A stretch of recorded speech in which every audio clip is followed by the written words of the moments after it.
Donc, bonjour et bienvenue dans cette séance exceptionnelle. C'est la séance 7 qui reprend la séance de tout à l'heure à cause du grand bug que j'avais et que je vais vous laisser enregistrer ici sur ma session, c'est-à-dire mon espace ENT. Vous allez entrer et trouver d'ailleurs la totalité des séances que j'ai enregistrées jusqu'à maintenant, plus le document PDF, c'est-à-dire ce PPT converti en PDF. Donc, commençons cette septième séance. Si vous vous rappelez bien ce schéma, donc la dernière fois, nous nous sommes arrêtés au niveau d'ici, c'est-à-dire la deuxième phase production. Donc, ce schéma qui récapitule la hiérarchie des coûts, c'est-à-dire les différents cycles d'exploitation, ou là, le cycle d'exploitation, pardon, d'une entreprise, et qui définit les trois phases principales d'une entreprise industrielle: l'approvisionnement, la production et la distribution. L'approvisionnement qui correspond à la fonction achat, et à la porte de cette fonction, nous calculons le coût d'achat, puis après nous établissons le compte d'inventaire permanent des stocks, stock des matières premières et fournitures consommables, sous ses sorties et ses entrées. Puis, nous avons calculé lors du dernier chapitre, le chapitre 4, le coût de production, c'est-à-dire à la porte de cette deuxième phase, coût de production. C'est la sommation aussi. Nous avons vu des charges directes et indirectes. Et puis, nous avons fait et établi le compte d'inventaire permanent relatif aux produits, c'est-à-dire l'enregistrement des entrées et sorties des produits que nous venons de produire sur cette fonction-là, la fonction production. Bien sûr, j'ai déjà parlé des différentes méthodes d'évaluation des sorties de stock, que ce soit pour ici ou ici, c'est-à-dire le CMUP fin de période, CMUP après chaque entrée, FIFO et LIFO. Nous les avons vus en détail ensemble et avec des exercices. Donc aujourd'hui, nous allons passer à cette fonction-là, la dernière fonction, la fonction distribution. À l'apport de cette fonction, comme vous le savez, nous devons calculer le coût de revient, c'est-à-dire à la distribution, combien nous a coûté ce produit. Ce qui nous amène au cinquième chapitre de ce semestre, coût de revient et résultats analytiques. Donc, le coût de revient, nous sommes sur les coûts complets d'un bien ou d'un service. Il est égal à quoi? Le coût de revient pour une entreprise commerciale, il est tout simplement la sommation du coût d'achat des marchandises vendues et le coût de distribution. Je reprends. Coût d'achat des marchandises vendues, c'est-à-dire combien m'a coûté l'achat des marchandises que je viens de vendre. Je suis une entreprise commerciale. D'accord? Donc, somme de ce coût plus le coût de distribution me donne le coût de revient. Ensuite, pour une entreprise industrielle, c'est le coût de revient, le coût de revient égal le coût de production des produits vendus plus coût de distribution. Donc, coût de production des produits vendus, ça veut dire combien nous a coûté la production des produits que nous venons de vendre, plus le coût de distribution. D'accord? Donc, nous allons nous focaliser sur ce deuxième cas, qui est l'entreprise industrielle, parce que, comme j'avais dit, la comptabilité analytique s'apprête au mieux dans une entreprise industrielle. Et donc, rappelez-vous de cette formule: coût de production des produits vendus plus coût de distribution nous donne le coût de revient. Pour les résultats analytiques, qui est le dernier tableau et qui suit le tableau du coût de revient, là aussi, bien évidemment, on parle du résultat d'exploitation, résultat analytique d'exploitation, appelé aussi élémentaire dans certains ouvrages. Et bien, c'est tout simplement la différence entre le prix de vente et le coût de revient, c'est-à-dire combien m'a coûté ce produit et combien je l'ai vendu. Donc, la différence qui existe, c'est mon résultat, qu'il soit bénéfice ou perte. D'accord? Nous allons le voir tout ça grâce au cas de synthèse. C'est beaucoup plus facile et plus lisible. Déjà, avant de passer au cas de synthèse, si nous souhaitons reprendre le cas Socomar, c'est le cas que vous que nous avons commencé la dernière fois, que vous avez aussi suivi du cours. Vous avez d'ailleurs déjà le corrigé. Nous nous sommes arrêtés la dernière fois au niveau du coût de production. Donc, terminons le coût de revient.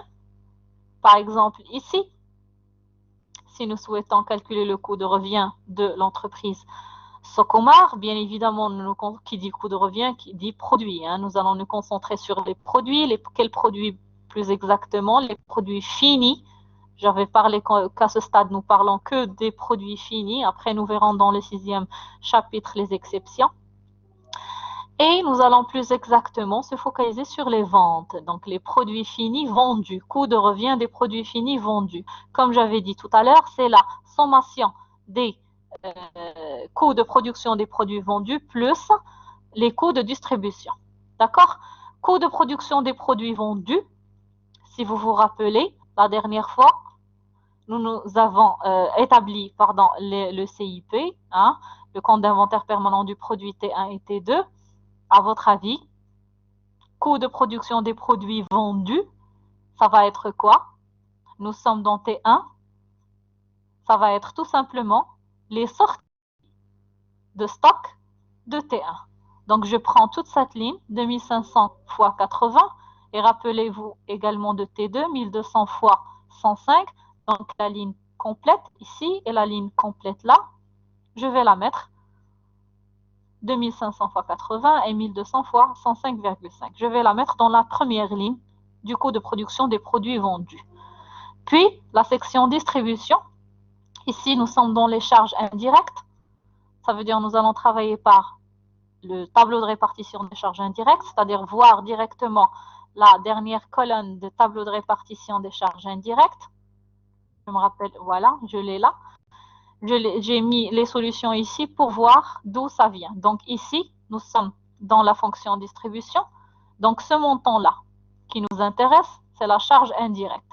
Mais attention, 4000 unités d'œuvre concernent les deux produits.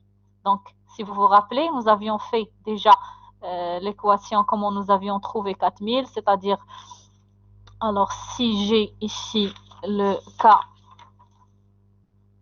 d'ailleurs je pense que j'ai les données ici.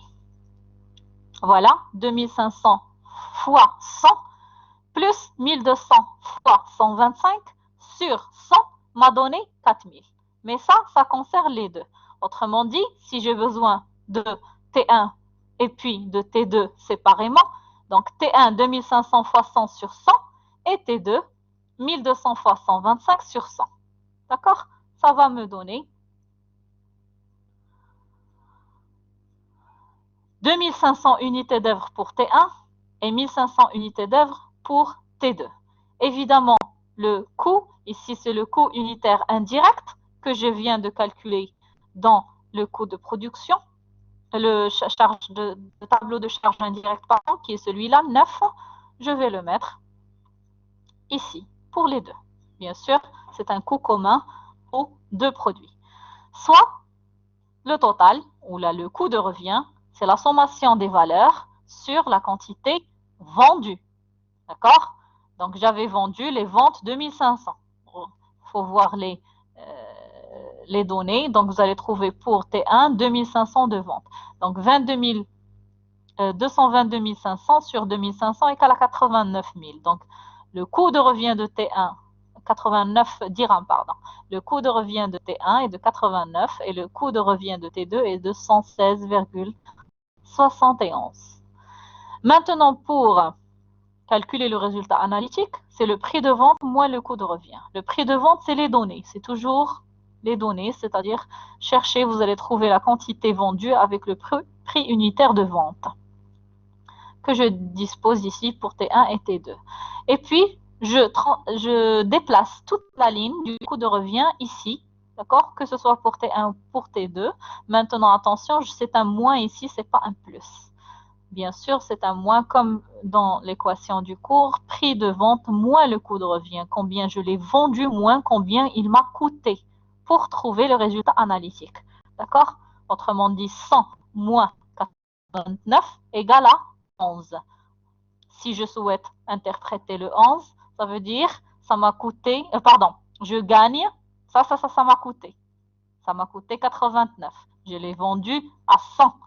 Donc, je gagne dans la vente de chaque unité, c'est-à-dire chaque produit T1, 11 dirhams. Je gagne 11 dirhams dans la vente de chaque unité de T1.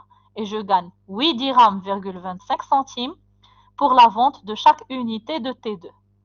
D'accord? Donc, c'est un résultat analytique positif. Donc, ce qui m'a permis d'analyser, d'ailleurs, tout ce processus m'a permis d'analyser le cycle de production des deux produits T1 et T2 pour voir est-ce que je gagne ou je perds sur la totalité du cycle d'exploitation ou de production de ce produit. Passons maintenant, bien sûr ça je l'ai rapporté juste pour expliquer, passons à un cas de synthèse. Alors je prends aujourd'hui l'entreprise Lila, après bien sûr nous allons travailler d'autres cas de synthèse si tout la séance prochaine.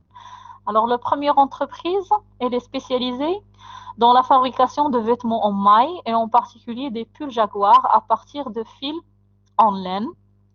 D'accord? Donc, les vêtements et plus spécialement, je prends le produit pull Jaguar qui est produit à partir d'une seule matière pour le moment, fil en laine. Bien sûr, on va ajouter une petite fourniture.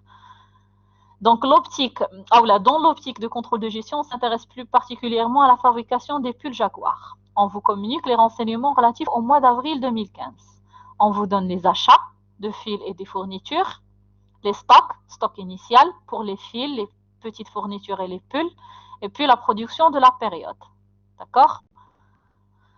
C'est-à-dire production des pulls. On produit 30 000 pulls, et puis les ventes, et puis les charges indirectes, bien sûr un tableau à compléter, la fabrication du pull à nécessité, d'accord, ça veut dire que ici on parle de la consommation, donc 1,078 kg de fil, donc un pull, d'accord, nécessite 1,78 kg de fil. Ensuite, un pull nécessite 1,50 centimes de dirhams de petite fourniture. Ensuite, ça nécessite également, ça c'est pour la main-d'œuvre directe, donc vous pouvez faire une accolade sur les deux premières, c'est la consommation des matières et fournitures, et puis une accolade sur les trois qui restent, ça c'est la main-d'œuvre directe. Donc 10 minutes pour l'atelier tricotage, 32 dirhams l'heure, 3 minutes pour l'atelier coupe, 32 dirhams l'heure, et 15 minutes pour l'atelier montage, 36 dirhams l'heure, sachant que toutes les sorties sont évaluées au CMUP à la fin de la période, il faut terminer le tableau de répartition des charges indirectes, présenter le coût d'achat et le CIP, bien sûr CIP fil et CIP petite fourniture, et puis le tableau de coût de production et le CIP des pulls, et le résultat analytique, le coût de revient et le résultat analytique. D'accord? Donc, tout le processus dès le départ. Donc, je vais donner directement, évidemment, le corrigé, expliquer chaque chose d'où elle vient. Donc ici, bien sûr, j'avais un tableau de répartition des charges indirectes sans les deux dernières lignes. Donc je rajoute les deux dernières. Nombre d'unités d'œuvre, coût d'unité d'œuvre. Alors là, c'est un cas de synthèse introductif, qui est facile. Après, nous allons bien sûr augmenter dans la difficulté. Pourquoi je dis facile? Parce qu'il n'y a aucune répartition ici préalable. J'ai déjà donné le TRS. Alors que normalement, il y a des prestations réciproques à calculer, etc. etc.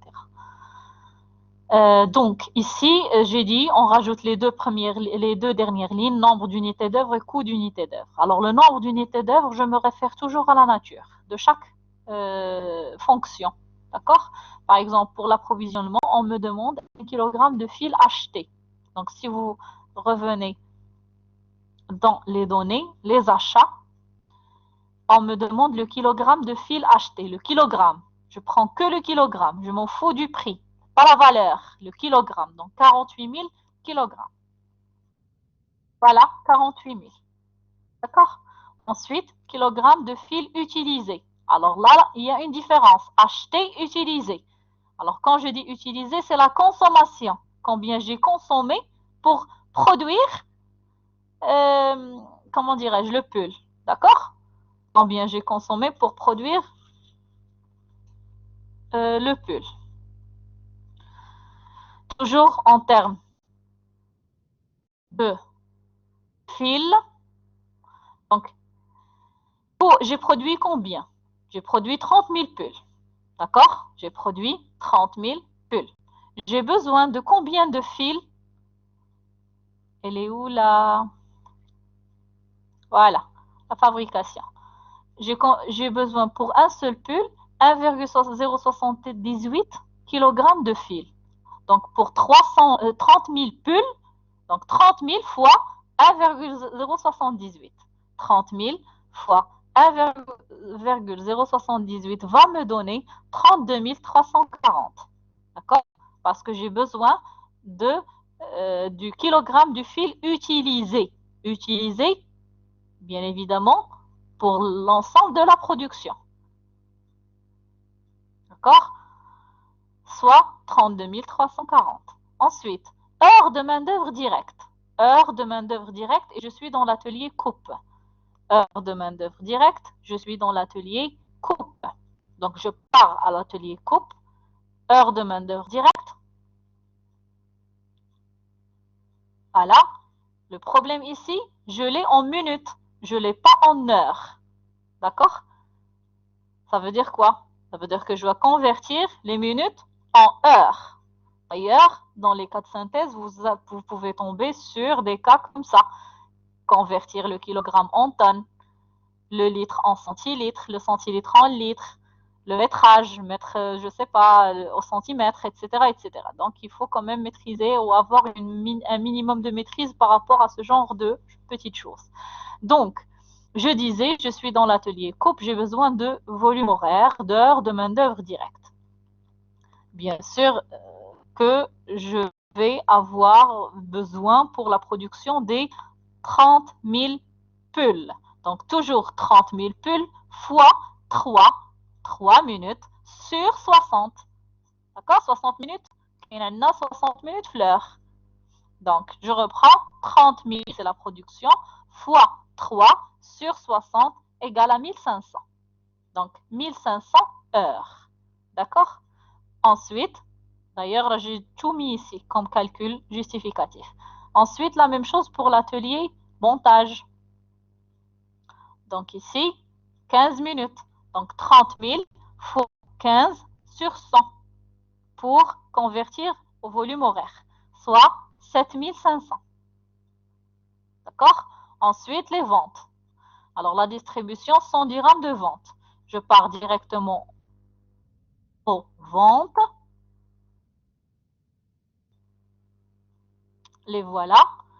Donc 32 000 fois 174 sur 100. Bien sûr, voilà, pour trouver 55 680. Une fois que j'ai trouvé le nombre d'unités d'œuvre, et je suis obligé de ne pas me tromper sur cette ligne pour ne pas affecter le reste des calculs, je vais essayer au moins de trouver le bon coût unitaire ou d'unité d'heure. Hein, d'accord? Donc, c'est le TRS sur le nombre d'unités d'œuvre, soit 4,61. 30,10, 108, 236 et 9,54. Donc, ce coût d'unité d'heure, je vais l'utiliser dans l'intégralité des charges indirectes comme coût d'unité d'œuvre indirecte. Le coût d'achat, c'est la deuxième question qu'on me demande. On me demande d'établir le coût d'achat du fil. Alors, coût d'achat, c'est toujours la sommation des charges directes et des charges indirectes. Charge directe, c'est le prix d'achat. Donc, 48 000 fois 33.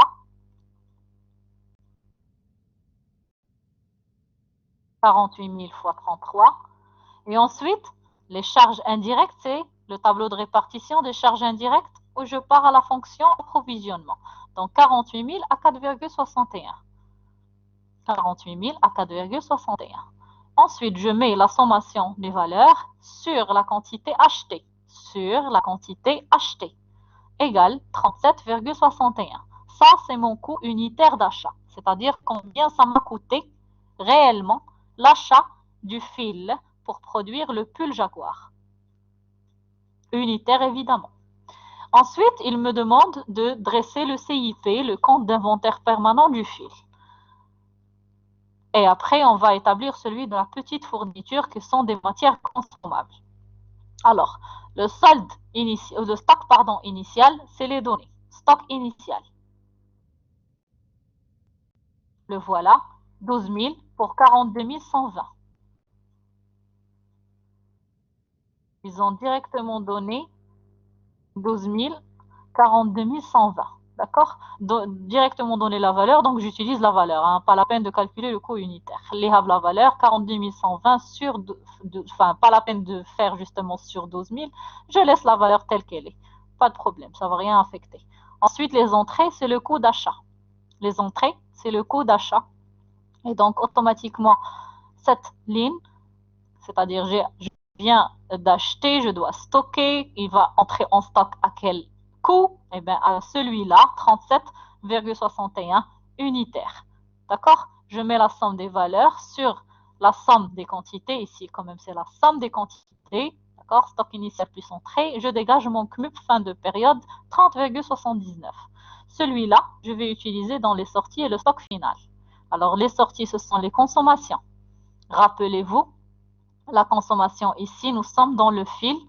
Comment on l'a trouvé? Donc, 32 340, c'est 30 000 fois 1,078 du fil. D'accord?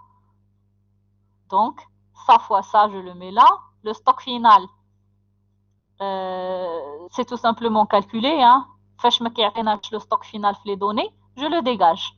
Pas de problème. C'est-à-dire, 60 000 ici, je dois trouver 60 000 ici. Donc 60 000 moins 32 340, évidemment, je vais avoir un stock final. Parce qu'on n'a aucune donnée sur le stock final. D'accord? Égal à 27 600. Donc je le calcule sans aucun problème et je le mets. Pour la petite fourniture, on n'a pas les quantités, les coûts unitaires, on a les données sur les valeurs. Donc on va travailler avec les valeurs.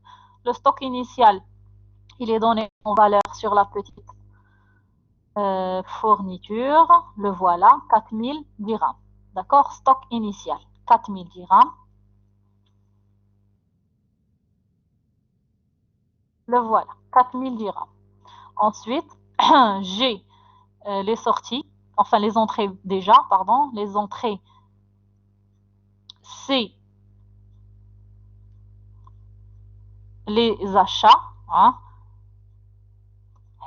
Pardon, ils sont là. Voilà, ce sont les achats, 42 000. Et les données en valeur. Ensuite, les sorties, j'ai déjà mis comment j'ai trouvé ça. C'est 30 000 fois 1,5. 1,5, c'est le prix de la petite fourniture que vous allez trouver dans les données. Et puis le stock final, je le dégage. C'est-à-dire, je le calcule grâce à la déduction. Donc, 46 000 moins 45 000 égale à 1000. Parce que de toute façon, j'ai besoin d'un stock final. Et je n'ai aucune donnée concernant cette composante.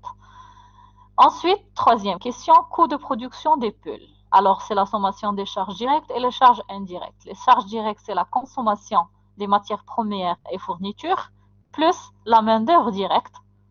Les charges indirectes, c'est la répartition des charges indirectes du tableau de répartition selon les ateliers de production.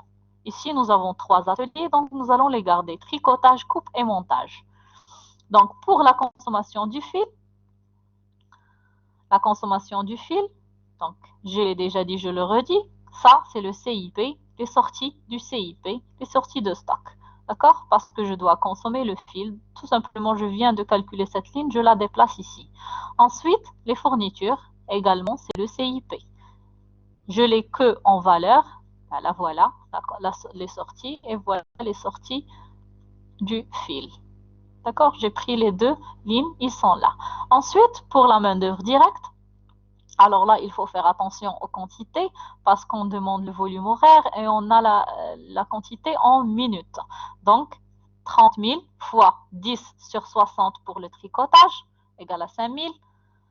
Ensuite, j'ai 30 000 fois 3 60 pour la coupe. Ensuite, 30 000 fois 15 sur 60 pour le montage. 1500 et 7500. Les coûts unitaires, nous les avons déjà dans les données. Donc, ça coûte 32 dirhams l'heure pour le tricotage, pour la coupe 32 et pour le montage 36. Et puis, je calcule les valeurs. Maintenant, pour les charges indirectes, je me réfère à mon tableau de répartition des charges indirectes. Donc, pour le nombre d'unités d'œuvre, c'est les quantités, et le coût d'unité d'œuvre, c'est celui que nous avons dégagé dans le tableau. C'est-à-dire, ces trois-là. Tricotage, coupe, montage. Donc, les trois, ce sont les ateliers de production. D'accord? Ça, c'est l'achat. Ça, c'est la distribution, la vente, ou là, le coût de revient. Et ce qui est au milieu, c'est toujours la production, les trois ateliers. D'accord? Bien sûr, j'ai pris les nombres d'unités d'œuvre, c'est la quantité, et puis le coût unitaire que je viens de dégager d'œuvre tout à l'heure, et je calcule les valeurs. La sommation depuis le début, d'accord, me donne 4 millions, etc., sur la quantité produite. Sur la quantité produite. J'ai produit 30 000 pulls. عندك في les données 30 000 pulls. Voilà, production 30 000 pulls. D'accord?